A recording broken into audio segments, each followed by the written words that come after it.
കൃഷ്ണ ഗുരുവായൂരപ്പ ശരണം. പൊന്നുണ്ണിക്കണ്ണൻ്റെ ഉഷപൂജ അലങ്കാരം രാവിലെ 4 മണിക്ക് മലർ നിവേദ്യം കഴിഞ്ഞ് ശ്രീകോവിലിൽ നട തുറന്നു. പൊന്നുണ്ണിക്കണ്ണൻ അതാ ശ്രീലകത്ത് പുഞ്ചിരിച്ച് നിൽക്കുകയാണ് കേട്ടോ. തിരുമുഖം ചന്ദനം ചാർത്തി ഒരു സ്വർണ്ണഗോപിക്കുറി അണിയിച്ചു. ചെവിയിൽ ചെവിപ്പൂക്കൾ വെച്ചിട്ടുണ്ട്. മാറത്ത് ഒരു സ്വർണ്ണത്തിലകവും ഒരു സ്വർണ്ണമാലകളും ചാർത്തിയിരിക്കുന്നു. പൊന്നിൻ കിങ്ങിണി കെട്ടി പട്ടുകോണകമെടുത്ത് പീതാംബരപ്പട്ട് ഞൊറിഞ്ഞു കൊടുത്തിരിക്കണു. കയ്യിൽ ഓടക്കുഴലും താമരയുമുണ്ട്. സ്വർണ്ണ കിരീടം ചാർത്തി കിരീടത്തിന്മേൽ 2 തിരുമുടിമാലകളും 2 വനമാലകളും ചാർത്തിയിരിക്കുന്നു.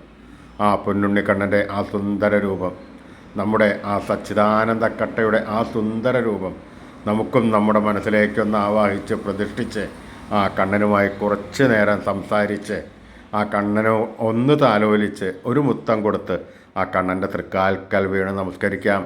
സ്നേഹത്തോടുകൂടി വിളിച്ചോളൂ, നമസ്കരിച്ചോളൂ. ആ കണ്ണൻ നമ്മളെല്ലാവരെയും അനുഗ്രഹിക്കും, അതുറപ്പാണ്.